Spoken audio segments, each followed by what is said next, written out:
Assalamualaikum warahmatullahi wabarakatuh. Alhamdulillah wassalatu wassalam ala habibina wa syafi'ina rasulillah wa ala alihi wa sahbihi wa man wala wattaba'a hudah wa ba'd. Allahumma akhrijna min dhulumatil waham wa akrimna binuril faham waftah alaina bima'rifatil ilm wa sahil akhlaqana bil hilm waj'alna mimman yastami'una al-qawl fayattabi'una ahsana.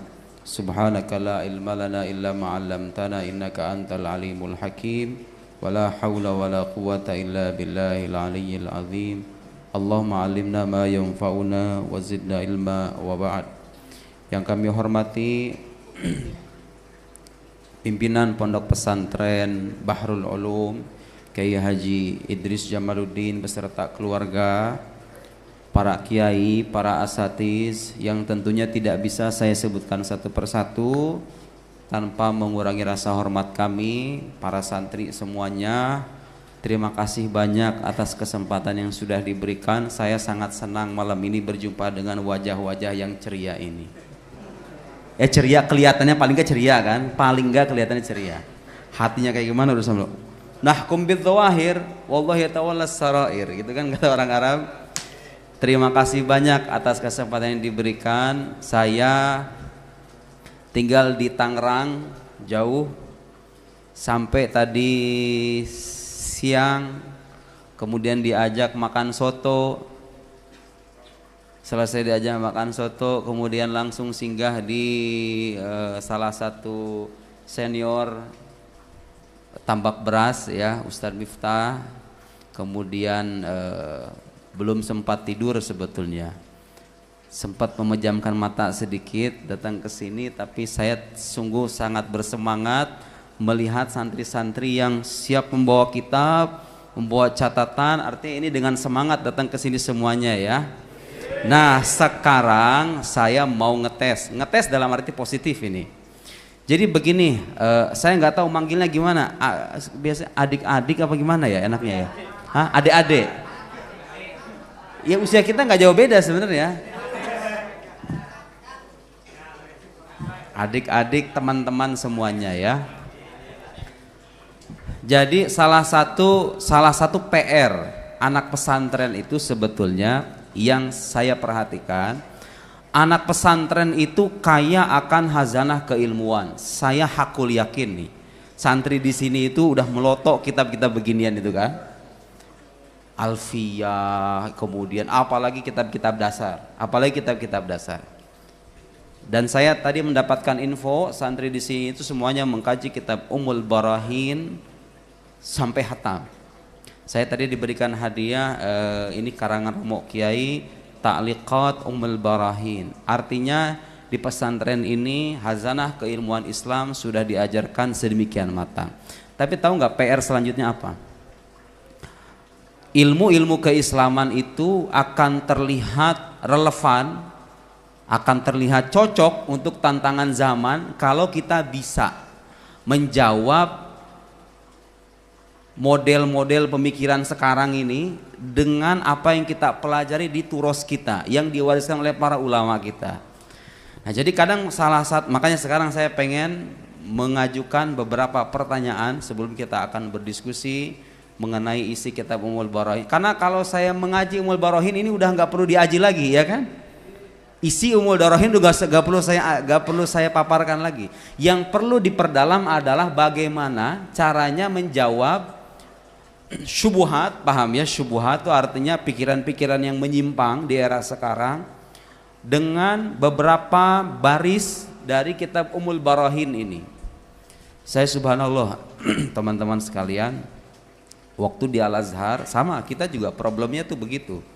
Kita di Al-Azhar itu banyak sekali hazanah keilmuan, semua kitab dikaji. Tapi PR lanjutannya itu tadi, ketika kita pulang ke Indonesia bersentuhan dengan masyarakat yang beraneka ragam, apalagi kalau akademisi, intelektual. Kadang kita PR-nya itu banyak, harus bisa menerjemahkan kitab-kitab yang kita pelajari itu dengan bahasa kontemporer, bahasa-bahasa yang keren. Ya kan? Antum gak bakal dipandang intelek kalau bahasa-bahasanya itu masih menggunakan bahasa Arab. Ada sebagian lingkungan di luar sana Yang kita itu baru bisa disimak kalau kita itu menggunakan istilah-istilah yang terlihat ilmiah ya. Nah itu PR kita, harus tahu ini dulu diajarkan. Nah sekarang saya akan buktikan malam ini ya, membuktikan kepada santri semuanya bahwa apa yang Anda pelajari selama ini di sini dan di tempat lain itu sesungguhnya masih relevan untuk menjawab beberapa pemikiran-pemikiran modern, katakan begitu, yang berkeliaran di luar sana. Mau itu dari orang ateis, mau itu orang liberal, mau itu orang salafi, wahabi.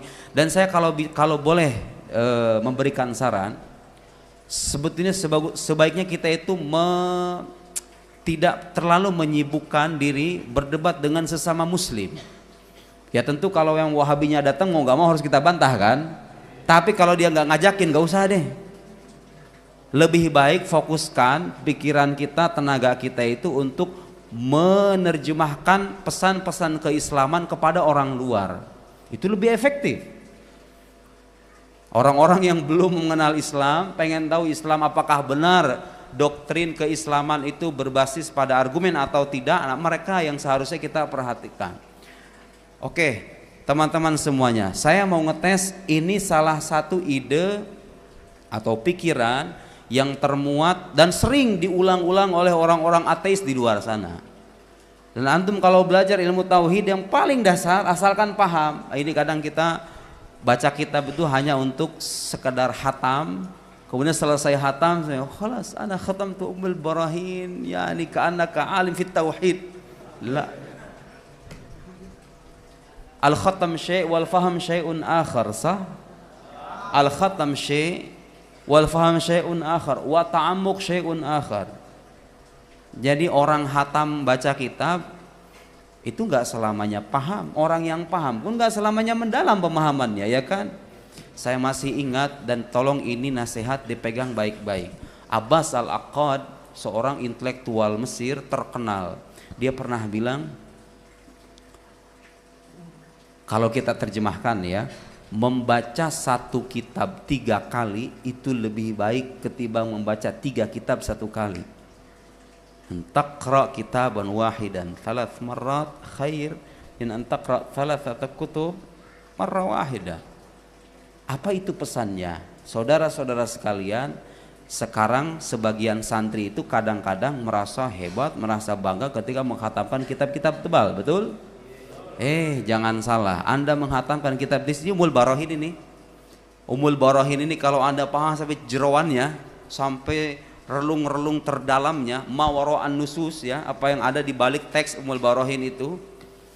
Hada sayakfik khalas. Lirad 'alal malahida wal almaniyin wal liberaliyin wa man 'ala syakilatihim minal ladiniyin. Wa kitab saghir. Kitab Saghir bal Kutaib itu kitab tipis, tapi kalau kita paham diperdalam sampai sedalam mungkin itu sebetulnya sudah cukup. Sayangnya kadang cara belajar kita nggak begitu, hanya menerjemahkan, mengartikan kemudian selesai. Apa pesan Al-Aqad itu intinya? Intinya Anda ketika membaca karya ulama yang betul-betul matang keilmuannya ya, kitab-kitab yang mematang konten keilmuan itu sangat berbobot gitu loh. Itu kalau bisa diperdalam. Jadi cara belajar yang baik itu bukan banyak membaca, tapi matang dalam membaca dan membaca secara bertahap. Muskilah orang zaman sekarang kadang-kadang belum apa-apa pengen loncat ngebaca buku-bukunya orientalis, bukunya orang-orang barat, seolah pengen terlihat ilmiah, terlihat akademis. Akidahnya masih rapuh, logikanya masih kacau. Udah baca bukunya Richard Dawkins, udah baca bukunya Daniel Dennett, udah baca bukunya siapa, Fred Donner, buku-bukunya siapa lagi tuh yang orang itu tuh, enggak, Armstrong nggak banyak mengkritik Islam ya, banyak orientalis yang mengkritik Islam. Karena Armstrong tidak termasuk setahu saya, justru dia simpatik kepada ajaran Islam. Belajar yang benar itu harus bertahap, dimulai dari mubtadiin, mutawassitin, kutub-kutub mubtadiin, mutawassitin, muntahin. Jadi ilmu itu nggak bisa diloncat. Belajar ilmu itu ibarat naik tangga tuh, ini tangga nih, harus lantai 1, 2, 3 naik ke atas. Caranya begitu. Kalau antum langsung loncat ke atas kan nyungsruk jadinya. tersungkur kan pada akhirnya, bukannya naik ke atas, yang ada balik ke bawah. Itu terjadi saudara-saudara sekalian. Zaman sekarang ini banyak profesor-profesor, dokter-dokter, cara belajarnya nggak mengikuti tradisi keulamaan masa lampau, pikirannya aneh-aneh. Dan kalau dibantah bisa dibantah hanya dengan hitungan baris. Itulah sebab kalau orang belajar tidak secara metodologis.